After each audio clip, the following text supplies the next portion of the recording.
and welcome to another edition of the Nightly News. I'm Chris Lee here with LPNN, bringing you all the news that is news, and none of the news that isn't, most of the time. Tonight's episode is brought to you in part by our amazing sponsors. We have H&R Block right here in Page, Arizona, the Page Public Library, the Page Lake Powell Chamber of Commerce, the Glen Canyon Conservancy, and the Page Parks and Recreation Department. A huge shout out to them for helping us get you guys the news in real time. And a big shout out to you guys. Thanks for being here, and thanks for liking, commenting, and sharing on all these videos. We really appreciate it, and it really helps out.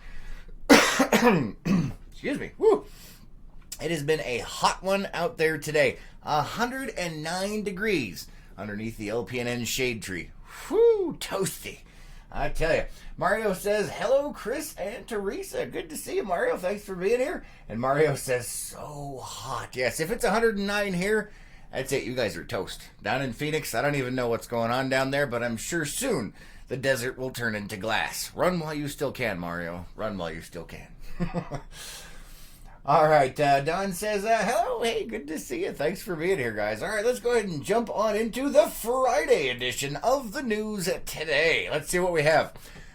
If you guys haven't heard already, the Windy Mesa. If you haven't heard by now, an iconic landmark in Page will be closing its doors soon. On July 28th of this year, Rose, Corey, and the rest of the crew at the Windy Mesa will lock their doors for the last time. This iconic landmark has been a local watering hole for decades. The Windy Mesa will be holding their last bash on July 28th with a music showcase set for next weekend featuring a number of performers. So if you guys are interested in giving them their send-off, they are moving on to doing some other stuff. They've been doing it for a long time. Make sure you head on down there and check it out. All right, let's see what else we have here. Don says, let's see. Yes, it is, Don. Yes, it is. All right, in other news here around the area from the Coconino National Forest, officials of the Coconino National Forest lifted all restrictions on climbing and other activities in an area known as the Peaks Crag. The area was closed in April this year to protect the nesting site of peregrine falcons, which was close to climbing routes. After continuous monitoring by scientists and volunteers, it has been determined that the falcons have been successful in nesting and raising their young, and have left the nest site. The area is now open for climbing, hiking, and other non-motorized recreational activities. While the area is now open, Forest Road 522, Friedland Prairie Road, still has active timber operations running through it. Logging trucks and other large equipment frequently travel the road, and visitors are being asked to park in safe areas off the road, yield to logging traffic, and to not block the road at any time. The main parking area is accessible to vehicles, but overnight camping and motor vehicle access beyond a quarter mile from Forest Road 516, the Snowball Road, will be prohibited. According to officials, if the main parking area is full, visitors will need to find alternative places to climb or to visit. All right, let's see. Yep, Don. We love you too, Don. Thanks for being here. All right, enjoy your movie. All right, moving on to some other news. There was a body found. On Wednesday, a body was discovered in the Colorado River below Lava Falls near River Mile 181. Authorities say the body was transported to the rim by helicopter and then transferred to the Coconino County Medical Examiner's office. It is believed that the body is to be that of Peter Schwab. Schwab, 66, of Healdsburg, California, was last seen on June 28th while on a hiking and river trip near mile 167 along the Colorado River. The National Park Service conducted a multi-day search and rescue operation and is investigating the incident in conjunction with the Coconino County Medical Examiner's Office. Positive identification will be made by the Coconino County Medical Examiner. All right, moving on to some more local news here. The City Council had a meeting, several meetings on Wednesday from the work session. During the City Council work session on Wednesday, Council discussed the plans for Phase 3 of the Horseshoe Bend improvements. Phil Weddle of Weddle Gilmore, the company contracted to do the design, to design the improvements, presented to the Council information and design changes based on feedback the company has received and observations of how visitors move through the area. Most of the discussion from the council encompassed the restroom facilities. Council expressed their concerns about having adequate amounts of restroom facilities. The council asked Weddle Gilmore to look into ways the number of restroom facilities could be increased. There was also discussion regarding how water would be getting to Horseshoe Bend for the restroom facilities. Options ranged from holding tanks and having the water trucked in to connecting lines to utilities located within the Walmart area.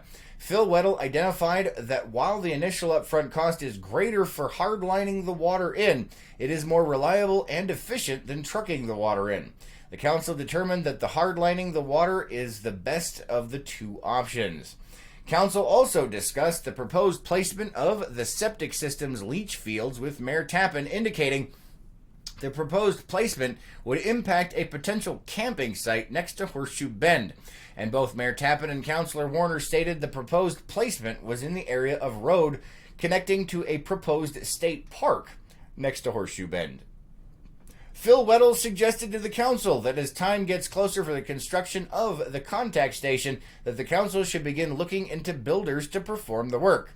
Weddle suggested that the council consider bringing on a contractor.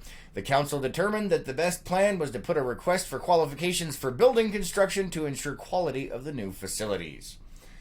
In the normal council meeting after that, during Wednesday's regular council meeting, Mayor Levi Tappan thanked the Chamber of Commerce for their hard work on the 4th of July parade, and Councilor Lee thanked Fire Chief Reed, Police Lieutenant Lang, and Police Lieutenant Jones for their hard work and dedication to ensuring the city has an emergency operations plan and an agreement with the Coconino County Emergency Management Department for catastrophic event support and training. Chief Sanders recognized Officer Cody Miller for his promotion to Police Sergeant. A big shout out to him and congratulations. PUE Director Brian Hill spoke to the council about the Page Utility Enterprises rates and fees. Hill informed the council that the PUE board reviewed current conditions and unanimously voted to not increase the utility rates.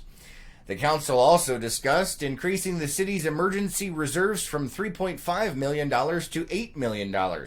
The council voted unanimously for a change in the resolution to adopt $8 million for the city's emergency reserve fund. In executive session, the council discussed the agreement for services with the Page Lake Powell Chamber of Commerce and a potential RV park by Boulder Ranch. Upon returning from executive session, the council directed staff to present the revised agreement with the Page Lake Powell Chamber of Commerce.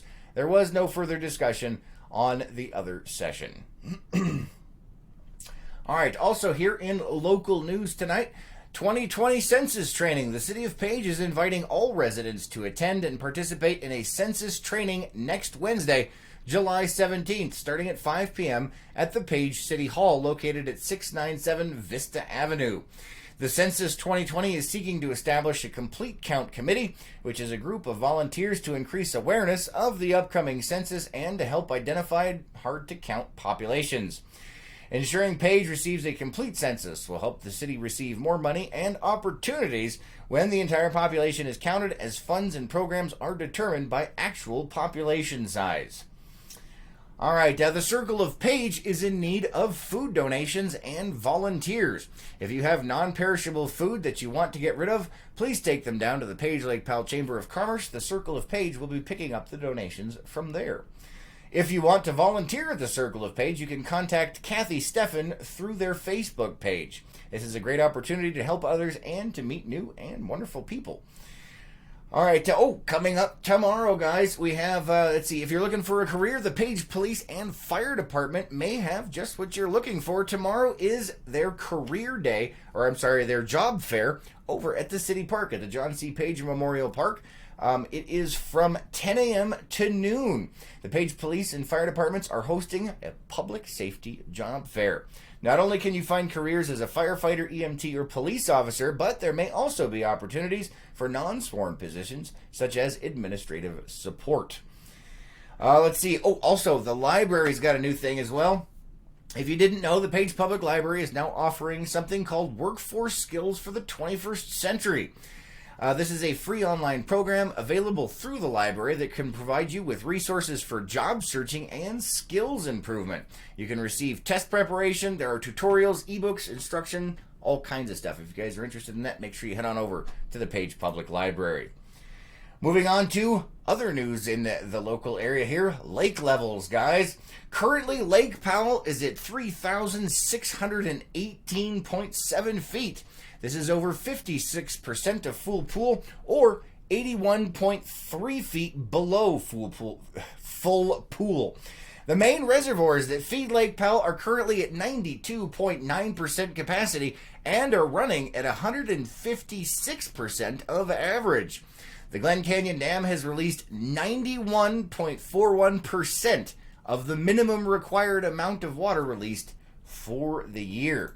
So some pretty good numbers there. And we are also higher this year, I think about 10 feet than we were at this time last year. So the runoff has been absolutely amazing this year. Let's see, coming up, don't forget guys, next Saturday, July 20th from 5 to 10 p.m. Arizona time is going to be a bat festival. The Glen Canyon Conservancy and the National Park Service are hosting the 4th annual Glen Canyon Bat Festival at the Waweep Marina on the lawn at the Lake Powell Resorts. There will be informational booths, crafts, activities, presentations, and bat discovery walks. It looks like a lot of fun, guys. Make sure you head on down there and check that out on July 20th. You only have 2 days left to sign up for this year's youth soccer program, guys. It's a great opportunity for the kids. Kids from 3 years old all the way through 8th grade are able to participate in that. They get teamwork skills, all kinds of fun. Make sure you get down and sign them up. If you guys want to sign them up, you can do it at, I believe, let's see, the library, the community center, or City Hall, or the Page Recreation Department. You can go sign up your kids. You've got 2 days left. It is the 12th. It's over on the 15th for that enrollment. Make sure you head on down there.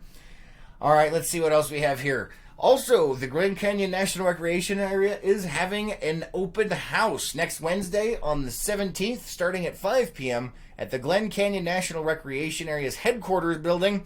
They are hosting a public meeting to discuss the proposed $14 camping fee at the Beehive's Primitive Campground.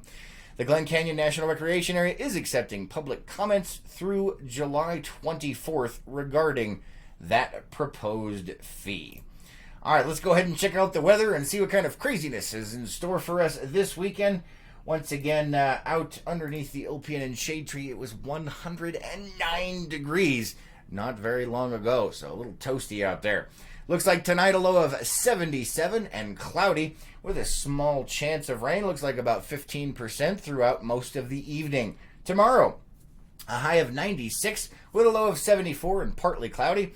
And on Sunday, a high of 99 with a low of 74 and mostly sunny. And it looks like those winds staying just below 10 miles an hour. We'll have to keep an eye on that, though. With the temperatures as high as they have been, who knows what's going to happen around here. Excuse me.